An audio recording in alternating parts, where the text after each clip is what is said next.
হে everyone, আসসালামু আলাইকুম সবাইকে ওয়েলকাম করছি নতুন একটা ব্র্যান্ড নিউ কিউএনএ ভিডিওতে। আমরা লাস্ট উইকে যেই কিউএনএ ভিডিওটা করেছিলাম সেইটার নিচ থেকে 8-10টার মতো কমেন্ট পিক করেছি যাতে করে এই ভিডিওতে আনসার দিতে পারি, এবং এই ভিডিওতে যদি আপনি কমেন্ট করেন তাহলে নেক্সট উইকে যে কিউএনএ ভিডিওটা করা হবে সেইটার মধ্যে হয়তো আপনার আনসারটাও পেয়ে যেতে পারেন, কিংবা আপনার মনে যে প্রশ্নটা ঘুরপাক খাচ্ছে সেইটার উত্তর হয়তো এই ভিডিওতেও থেকে যেতে পারে। যার কারণে সাবস্ক্রাইব করে চাইলে এই ভিডিওটা সম্পূর্ণ কন্টিনিউ করতে পারেন যাতে করে আপনার মনে যদি কিছু জানার থাকে সেটা জেনে যাবেন। আর যদি আপনার কোশ্চেন এই ভিডিওতে না থেকে থাকে তাহলে একটু কষ্ট করে আবার কমেন্ট করে দেন, কারণ হচ্ছে এক ভিডিওতে 10টার বেশি কমেন্ট আমরা কোনো অবস্থাতেই পিক করতে পারি না, কারণ তাহলে ভিডিও অনেক বেশি লম্বা হয়ে যায়, এবং বেশি লম্বা হয়ে গেলে মানুষজন ভিডিও দেখবে না। আমরা ভিডিও ডিউরেশন 8 থেকে 10 মিনিট রাখার ট্রাই করি। আশা করি যে আপনার যদি কিছু জানার থাকে তাহলে এই ভিডিও নিচে কমেন্ট করতে পারেন। আমার ছোট্ট জ্ঞান থেকে যতদূর সম্ভব আপনাকে আনসার করার চেষ্টা করব। তো চলুন কিউএনএ ভিডিওটা আগে শুরু করা যাক। প্রথমে আমাদেরকে কমেন্ট করেছেন শুভ রহমান ভাই। উনি জিজ্ঞেস করতেছেন, ভাইয়া iPhone 12 S22 plus Google pixel 7 pro কোনটা ভালো হবে, প্লিজ রিপ্লাই। আপনার বাজেট অবশ্যই 40 থেকে 42,000 টাকার মধ্যেই রয়েছে, যার কারণে এই তিনটা ফোন আপনি চাচ্ছেন যে কোনটা কিনবেন।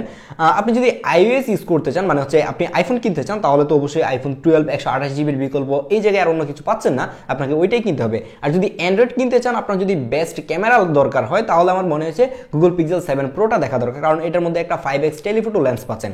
কিন্তু যদি আপনি অনেক বেশি পোর্ট্রেট ছবি তুলে থাকেন, আপনি অনেক বেশি আপনার নিজের ছবি তুলবেন, পোর্ট্রেট ছবি তুলতে চান, তাহলে আমি এখন আপনাকে সাজেস্ট করবো S22 প্লাস, কারণ এটার মধ্যে যে 3x টেলিফোটো লেন্সটা রয়েছে সেটা দিয়ে কিন্তু আপনি পোর্ট্রেট ছবি তুলতে পারবেন। আর এদিকে পিক্সেল 7 প্রোতে 5x টেলিফোটো লেন্স থাকার ফলেও কিন্তু আপনি এর 5x দিয়ে কোনো অবস্থাতেই কোনো পোর্ট্রেট তুলতে পারবেন না। হ্যাঁ, ডিজিটালি জুম করে পোর্ট্রেট তোলা যায়, কিন্তু পোর্ট্রেটের ক্ষেত্রে কোনো অবস্থাতেই আমি গুগল পিক্সেল 7 প্রোটাকে সাজেস্ট করতে পারছি না। আপনি অবশ্যই S22টা দেখেন। কিংবা যদি আপনার পারফরমেন্স সেন্ট্রিক ফোন দরকার হয়ে থাকে, আপনি অনেক বেশি হেভি ইউজার, আপনি গেমিং করবেন, তাহলেও কিন্তু আমি আপনাকে সাজেস্ট করবো S22 প্লাস, কারণ গুগল পিক্সেল 7 প্রো দিয়ে আপনি এত ভালো গেমিং করতে পারবেন না, কারণ টেনসর G2 যে চিপটা রয়েছে সেটা কিন্তু এতটাও পাওয়ারফুল না। যার কারণে এখন আপনি চিন্তা করেন যে কি নেবেন। আমি আশা করি যে বুঝাইতে পারছি যে আপনার কি দরকার। আপনি যদি মেনশন করে দিতেন যে আপনি গেমিং করবেন কিংবা আপনি ক্যামেরার দরকার, তাহলে আমি স্পেসিফিকলি আপনাকে সাজেস্ট করতে পারতাম। পরবর্তীতে আমাদেরকে কমেন্ট করেছেন মোহাম্মদ জাহাঙ্গীর ভাই। উনি জিজ্ঞেস করতেছেন যে ওনার বাজেট 65,000 টাকা এবং উনি সেকেন্ড হ্যান্ড একটা আইফোনই কিনবে, আর হচ্ছে উনি এই প্রাইসে আইফোন 15 পাবে কিনা। এখন যদি আপনি ইউজড মার্কেট খুঁজেন তাহলে 65,000 টাকা দিয়ে আইফোন 15 পাওয়ার চান্স অনেকটাই কম। আপনি কোনো অবস্থাতে কিন্তু পাবেন না, অবশ্যই আপনাকে 70-এর উপরে যেতে হবে, তাহলে আপনি আইফোন 15 পাবেন। কিন্তু আপনার বাজেট যদি এই জায়গায় মানে লক হয়ে যায় যে আপনার বাজেট বাড়ানো সম্ভব না, তাহলে এই প্রাইসে আপনি হচ্ছে আইফোন 12 প্রো ম্যাক্স পাবেন, আইফোন 13 প্রো পাবেন, আইফোন 14 পাবেন। এখন এই তিনটা ফোনের মধ্যে আবার কোনটা নেবেন এটা নিয়ে হয়তো আপনি কনফিউজড হয়ে যেতে পারেন। আপনার যদি বেস্ট ক্যামেরা ফোন দরকার হয়ে থাকে, আপনার বাজেট 65,000 টাকা, অবশ্যই আপনি চোখ বন্ধ করে 13 প্রোটা নিয়ে নিতে পারেন। কিন্তু না, চোখ এত বেশি বন্ধ করার দরকার নাই। অবশ্যই 13 প্রো নেওয়ার আগে একটু ভেবে চিন্তে নেবেন, কারণ 13 প্রোর মধ্যে কিন্তু ডিসপ্লে ইস্যু রয়েছে, ডিসপ্লে গ্রিন লাইন পড়ে যায় কিংবা ডিসপ্লে পুরো গ্রিন অথবা হোয়াইট হয়ে যায়। তো এই বিষয়টা মাথায় রাখবেন। যদিও কিনা আইফোনটা এখন যদি এই ধরনের ডিসপ্লে ইস্যু হয় তাহলে এগুলো ফিক্সড করা যায়, মানে ডিসপ্লে চেঞ্জ না করে ঠিক করা যায়, এটা খুবই ভালো ব্যাপার। যদি আপনি অনেক বেশি সেফ জোনে থাকতে চান তাহলে 12 প্রো ম্যাক্সটা দেখতে পারেন, সেটাও একটা ভালো ডিল হতে পারে, কিন্তু ব্যাটারি ব্যাকআপ নিয়ে হয়তো বা প্যারা খেতে পারেন। পরবর্তীতে আমাদেরকে কমেন্ট করেছেন এমডি সাদিসলাম ভাই। ওনার নামটা আমি শিওর হয়তো বলতে পারতেছি না। উনি জিজ্ঞেস করতেছেন, ভাই এখন পুরাতন S20 অথবা S20 আলট্রা নেওয়া ঠিক হবে কিনা। আমি কোনো অবস্থাতেই এই সময় এসে মানে 2025 সালে এসে আপনাকে S20 অথবা S20 আলট্রা দুইটা ফোন থেকে একটা ফোনও সাজেস্ট করতে পারছি না, কারণ এই ফোনগুলোর অবস্থা খুবই খারাপ। প্রচুর পরিমাণে গ্রিন লাইন এবং পিঙ্ক লাইন ইস্যু রয়েছে। তাছাড়া আপনি এখন অথেন্টিক ডিভাইস পাবেন কিনা এটা নিয়ে প্রচুর টেনশনে থাকতে হবে, কারণ এরকম 5 বছর পুরাতন স্যামসাং ফোনগুলো কখনোই অথেন্টিক হয় না। সার্ভিস হিস্ট্রি থাকে, display change, battery change, parts change, এই ধরনের অনেক ইস্যু থাকে। তো আপনি 20,000 টাকা হয়তো আপনার বাজেট 20-22,000 টাকা, 20-22,000 টাকা দিয়ে S20 অথবা S22 আলট্রা কেনার কোনো মানেই আসে না। আপনি অবশ্যই এই প্রাইস রেঞ্জে গুগল পিক্সেল 6 যেটা রয়েছে, গুগল পিক্সেল 6a, সেটা দেখতে পারেন। সেটা আমার কাছে মনে হয় যে এই দুইটা ফোন থেকে অ্যাটলিস্ট অনেক বেশি ভালো, এবং ডিসপ্লে কিংবা পারফরমেন্স বা সফটওয়্যার রিলেটেড ইস্যুগুলো নিয়ে আপনাকে প্যারা খাওয়া লাগবে না। পরবর্তীতে আমাদেরকে আপন ভাই কমেন্ট করেছেন, ওনার বাজেট হচ্ছে 35,000 টাকা এবং উনি আইফোন 11, আইফোন 11 প্রো এবং S21 এই তিনটা ডিভাইস সাজেস্ট করতেছে যে কোনটা কিনবো। তো আপনার বাজেট যদি 35,000 টাকা হয়ে থাকে তাহলে আমার কাছে মনে হয় যে আপনি 64 জিবি আইফোন 12টা দেখতে পারেন, কারণ আইফোন 12 এর প্রাইস কিন্তু এখন অনেকটাই ড্রপ করেছে এবং 35,000 টাকা দিয়ে 64 জিবি ভেরিয়েন্ট পাওয়া যাচ্ছে, এবং সেটা আপনার জন্য অনেক বেশি ভালো হয়। আপনি যেই তিনটা ডিভাইস মেনশন করেছেন সেগুলো থেকে আপনি যদি আইফোন 12 নেন তাহলে ব্যাটারি ব্যাকআপ ভালো পাবেন, সফটওয়্যার সাপোর্ট ভালো পাবেন, দেখতেও ফোনটা অনেক বেশি লেটেস্ট, যার কারণে আমি আপনাকে আইফোন 12টাই সাজেস্ট করবো। সুহান আহমেদ ভাই আমাদেরকে কমেন্ট করেছেন 40K তে গেমিং প্লাস ক্যামেরার জন্য কোনটা বেটার হবে, হেভি গেমিং না। আপনি যদি হেভি গেমিং না করে থাকেন, ইউজড ফোন কিনতে চান, তাহলে আপনাকে অবশ্যই আমি সাজেস্ট করবো S22 প্লাস যে ফোনটা রয়েছে সেটা আপনি চাইলে দেখতে পারেন। তাছাড়াও যদি আপনি গেমিং একদমই কম করে থাকেন, মানে টুকটাক গেমিং করেন, তাহলে আপনি গুগল পিক্সেল 7 প্রো যেটা রয়েছে সেটাও দেখতে পারেন। কিন্তু যদি আপনি চিন্তা করেন যে না, ইউজড ফোন আমি কিনবো না, নতুন ফোন কিনবো, আপনি হেভি গেমিং করবেন, তাহলে IQ Neo 10 অথবা টার্বো 4 যেটা রয়েছে সেটা দেখতে পারেন। সেগুলোর পারফরমেন্স কিন্তু আবার ইউজড ফোন থেকে অনেক বেশি বেটার। মেহেদী হাসান শাওন ভাই আমাদেরকে কমেন্ট করেছেন S22 25 সালে এসে কেমন হবে, গ্রিন লাইন ইস্যু আছে কিনা। ভাই এটা নিয়ে প্রচুর পরিমাণের কমেন্ট পাই এবং প্রত্যেকটা কিউএনএ ভিডিওতে আমি বলতেছি, এই সময় এসে S22 কিনা মানে হচ্ছে টাকাটা একদমই জলে ফেলানোর মতো অবস্থা। কারণ এটার ডিসপ্লের মধ্যে এখন গণহারে গ্রিন লাইন পড়তেছে, পিঙ্ক লাইন পড়তেছে। কাউকে এই ফোনটা কোনো অবস্থাতেই সাজেস্ট করতেছি না।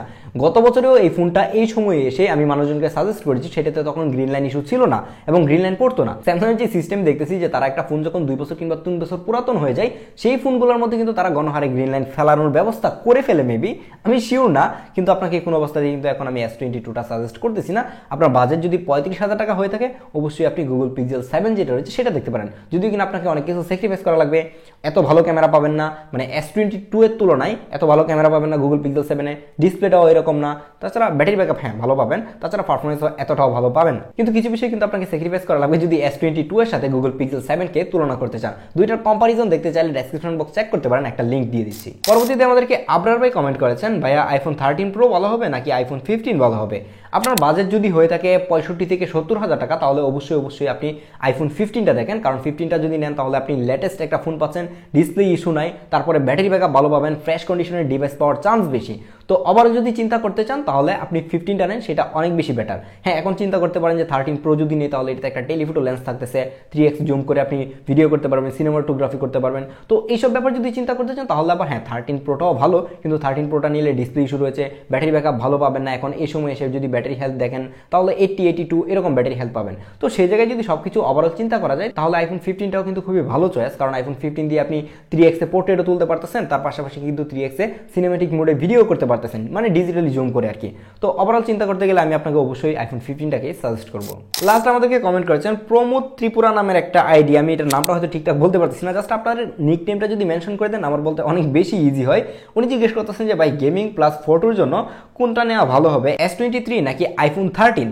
অবশ্যই S23 আইফোন 13 থেকে অনেক বেশি বেটার। আপনি ক্যামেরার দিকে যান কিংবা পারফরমেন্সের দিকে যান, সব দিক দিয়ে বেটার। কিন্তু আপনার মাথায় যদি চিন্তা ঢুকে যায় একবার যে আপনি একটা আইফোন কিনবেন, আপনাকে যতই বোঝানো যাক যে S23 আইফোন 13 থেকে অনেক বেশি বেটার, কিন্তু আপনাকে বোঝানোটা অসম্ভব হয়ে যাবে। যার কারণে আমি আপনাকে সাজেস্ট করবো যে আপনি আইফোন 13টা চাইলে কিনতে পারেন যদি কিনা আপনার মাথায় আইফোনের ভূতটা চেপে থাকে। তাছাড়া যদি বেস্ট পারফরমেন্স পেতে চান, ভালো একটা ক্যামেরা আউটপুট পেতে চান, ভালো একটা অ্যান্ড্রয়েড সফটওয়্যারের এক্সপিরিয়েন্স নিতে চান, তাহলে অবশ্যই S23টা এই প্রাইসে একটা বেস্ট ডিল। কারণ আপনি ইউজড যদি কিনেন তাহলে এটা এখন আপনি 50,000 টাকা প্রাইস রেঞ্জে পেয়ে যাবেন। আর ইনটেক S23 পাওয়া যায় কিনা এটা আমি শিওর না। অবশ্যই আইফোন 13 যেটা রয়েছে সেটা আপনি ইনঅ্যাক্টিভ কিনতে পাবেন। আজকের কিউএনএ ভিডিওটা এখানেই শেষ করতে হচ্ছে। আপনার কোয়েশ্চন যদি মিস হয়ে থাকে তাহলে আমি এক্সট্রিমলি সরি যে এক ভিডিওর মধ্যে এতগুলো কমেন্ট পিক করা সম্ভব না। চাইলে একটু কষ্ট করে এই ভিডিও নিচে আবারও কমেন্ট করতে পারেন, অথবা আমাদের ভিডিও সম্পর্কে কিংবা আমাদের চ্যানেলের মধ্যে কি আপগ্রেড করা যায় আপনার নিচ থেকে যদি ফিডব্যাক দেন, তাহলে আমাদের এগুলো আপগ্রেড করতে কিংবা আমার যে ভুলগুলো হচ্ছে সেগুলো সংশোধন করতে একটু বেশি ইজি হবে। এবং যেহেতু আমরা একই সাথে কাজ করছি, মানে আপনারা আমার ফ্যামিলির মতো, তো সেই জায়গায় চাইলে ছোট ভাই হিসেবে হলো ফিডব্যাক দিতে পারেন, যাতে করে পরবর্তীতে আমাদের ভিডিওতে এই ইমপ্রুভমেন্টগুলো আনতে পারি। আর যদি নতুন করে কিছু জানার থাকে তাহলে এই ভিডিওর নিচে প্লিজ একটু কষ্ট করে কমেন্ট করে যাবেন, অথবা চাইলে আমাদেরকে সাবস্ক্রাইব করতে পারেন। দেখা হচ্ছে পরবর্তী ভিডিওতে। আল্লাহ হাফেজ।